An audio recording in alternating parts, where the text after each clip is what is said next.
মাধ্যমে সারা দেশব্যাপী lethal weapon ব্যবহার করে 1400 ছাত্র জনতা নিহত হয়েছেন, হাজার হাজার ছাত্র জনতা আহত হয়েছেন। এটি এই মামলার দ্বিতীয় অভিযোগ। তৃতীয় অভিযোগটা ছিল রংপুরে আবু সাইদকে হত্যা। চতুর্থ অভিযোগটা ছিল চাংখারপুলে শহীদ আনাস, ইয়াকুব সহ 6 জনকে হত্যা। পঞ্চম অভিযোগ ছিল আশুলিয়াতে 6 জনকে হত্যার পরে তাদের লাশ পুড়িয়ে দেওয়া। এই 5টি অভিযোগে আমরা ফরমাল চার্জ সাবমিট করেছিলাম। চার্জ হিয়ারিং সেভাবে করেছি। ট্রাইব্যুনাল চার্জ ফ্রেমিংয়ের ক্ষেত্রে আমাদের ফরমাল চার্জটাকে কিছুটা রিশাফেল করেছেন, মানে ওনারা 5টি অভিযোগকে আরেকটু বাড়িয়েছেন বা কিছু রিশাফেল করেছেন। এখন জাজমেন্টে ট্রাইব্যুনাল সিদ্ধান্ত নেবেন যে এটা আমাদের চাওয়া অনুযায়ী করবেন নাকি ট্রাইব্যুনালের মতো করবেন।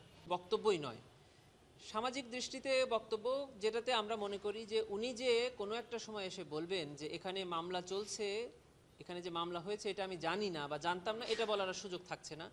উনি যে এই ট্রাইব্যুনালে কি মামলা হচ্ছে, কি কি অভিযোগ ওনার বিরুদ্ধে আনা হয়েছে এটা উনি জেনেছেন, এবং উনি যে বক্তব্যটা ওনার আদালতে এসে দেওয়া উচিত ছিল এটা উনি পাবলিকলি দিচ্ছেন। এটা একটা বিষয়।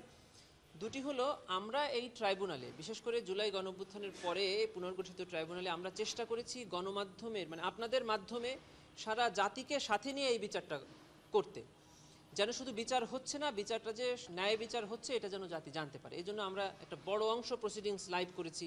আমরা কি কি এখানে উপস্থাপন করছি, কি কি সাক্ষী এখানে এসে সাক্ষ্য দিচ্ছে, প্রতিদিন কোর্ট প্রসিডিং শেষে আপনাদের সাথে কথা বলছি, সাক্ষীরা নিজেরা এসে কথা বলছে।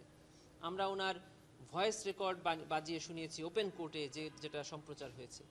সেখানে আপনারা শুনেছেন যে উনি নিজ মুখে এই আদেশটা দিয়েছেন কথোপকথনের মাধ্যমে। এইটা প্রত্যেকটি অপরাধী, পৃথিবীতে এখন পর্যন্ত যত এই ধরনের মানবতা বিরোধী অপরাধ হয়েছে, কেউই স্বীকার করেনি যে ওনারা অপরাধী।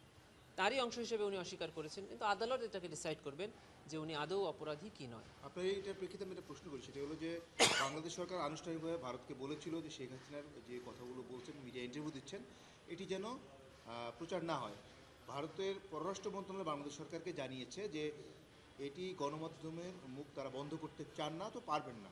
সেক্ষেত্রে এটি কি আসলেই শুধু শেখ হাসিনার বিষয় থেকে যাচ্ছে, নাকি বিচারের বিষয়টাও এখানে প্রচার, আসামি হিসেবে তার বক্তব্য প্রচারের বাধা না থাকতে পারে? না, এটা আমরা অ্যাবসলিউটলি গভর্নমেন্টের এবং কূটনৈতিক বিষয় হিসেবে দেখছি। প্রসিকিউশন বা বিচার ব্যবস্থার ক্ষেত্রে আমরা এটাকে কোনো আমলে নিচ্ছি না।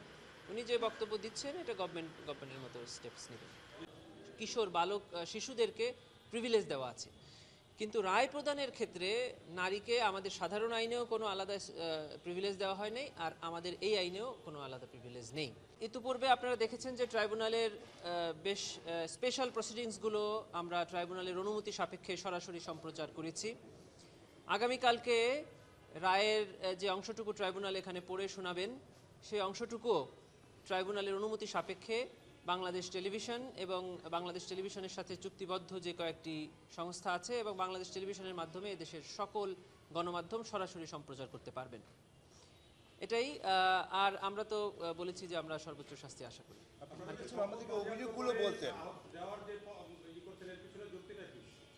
জি, আপনারা জানেন যে জুলাই গণঅভ্যুত্থানের পরে পুনর্গঠিত ট্রাইব্যুনালের আগামীকালকে যে রায়টি হতে যাচ্ছে এটি সর্বপ্রথম রায়, এবং এই ট্রাইব্যুনালে জুলাই গণঅভ্যুত্থানের পরে যে কয়েকটি সংশোধনী এসেছে আইনে, তার মধ্যে অন্যতম হলো যে 24-এর আগের ট্রাইব্যুনালে নাম আন্তর্জাতিক অপরাধ ট্রাইব্যুনাল হলেও সেখানে আন্তর্জাতিক আইনের কোনো প্রযোজ্যতা ছিল না।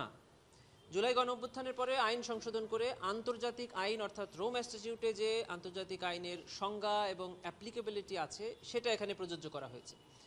দ্বিতীয় যে অন্যতম সংশোধনীটা করা হয়েছে সেটা হলো দণ্ডের পাশাপাশি, অর্থাৎ কারাদণ্ড বা মৃত্যুদণ্ডের পাশাপাশি এখানে আরেকটি দণ্ডকে এখানে সংযোজিত করা হয়েছে, তা হলো আসামিদের সম্পদ বাজেয়াপ্ত করে ভিকটিম, আহত নিহত বা এই ঘটনায় যারা ক্ষতিগ্রস্ত তাদের বরাবর হস্তান্তর করা। কেন আমরা এটা চাচ্ছি? যেহেতু এটা আইনে আছে এবং একটি মানুষের প্রাণের বিনিময় তো আসলে কখনোই দেওয়া সম্ভব না। রাষ্ট্র মাঝে মধ্যে ওই প্রাণের বিনিময়ে তাদের পরিবারকে সচ্ছল করার জন্য, যে ব্যক্তিটি দুনিয়া থেকে চলে গেলেন সে পরিবারে যে কন্ট্রিবিউশনটা করতেন তার কিছুটা পূরণ করার জন্য এই সকল বিধান রেখে থাকেন। যেহেতু এই ট্রাইব্যুনালে ফাইন্যান্সিয়াল কম্পেনসেশন, কালকেই এই ট্রাইব্যুনাল উক্ত মামলার রায় ঘোষণা করবেন। প্রসিকিউশনের পক্ষ থেকে আমরা এই মামলার রায় রিসিভ করার জন্য প্রস্তুত আছি। এবং আমরা আগেও বলেছি যে এই মামলায় প্রসিকিউশনের পক্ষ থেকে যে 5টি অভিযোগ আনা হয়েছিল, প্রসিকিউশন 5টি অভিযোগই সন্দেহাতীতভাবে প্রমাণ করতে সক্ষম হয়েছে এবং প্রসিকিউশন সর্বোচ্চ শাস্তি মৃত্যুদণ্ড প্রার্থনা করেছে ট্রাইব্যুনালের।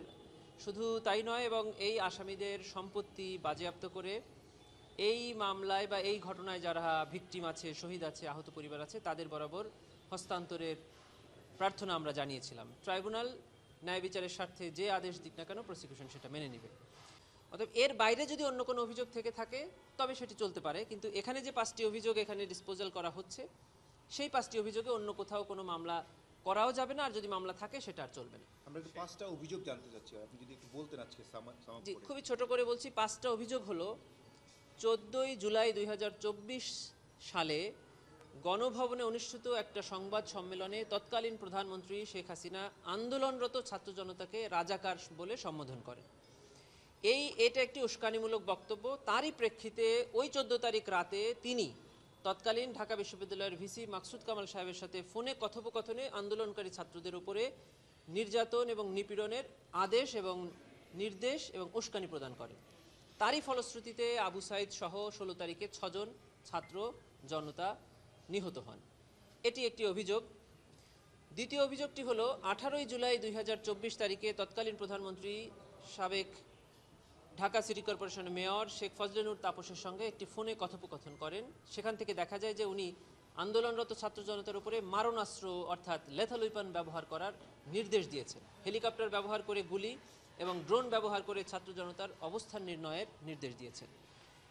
অর্থাৎ রায় প্রদানের ক্ষেত্রে আসামি নারী হোক পুরুষ হোক, তিনি তার অবস্থানে থেকে কি অপরাধ করেছেন সেই অপরাধের গ্র্যাভিটি বিবেচনা করে শাস্তি প্রদান করা হবে বা মামলা প্রমাণ না হলে খালাস প্রদান করা হবে। সেটিও স্টেট ডিফেন্স দ্বারা পরিচালিত একটি মামলা ছিল এবং আমাদের আইনে স্টেট ডিফেন্স দিয়ে যারা অনুপস্থিত আসামি আছে তাদের বিচারের ব্যবস্থা আছে। আইনে পরিষ্কার করে বলা আছে যে যদি আসামি পলাতক হয় তাহলে রায় প্রদানের পর থেকে 30 দিনের মধ্যে উনি আপিল করতে পারবেন, যদি উনি গ্রেফতার হন অথবা উনি ট্রাইব্যুনালে এসে সারেন্ডার করেন। আদারওয়াইজ স্টেট ডিফেন্সের অ্যাপিলেট ডিভিশনে অ্যাপিল ফাইল করার কোনো ইখতিয়ার নেই। যদি প্রদান করেন তাহলে আমরা আরেকটি কনভিকশন ওয়ারেন্টের আবেদন ইন্টারপোলে আবার পাঠাবো তার বিরুদ্ধে রেড নোটিশ জারির জন্য।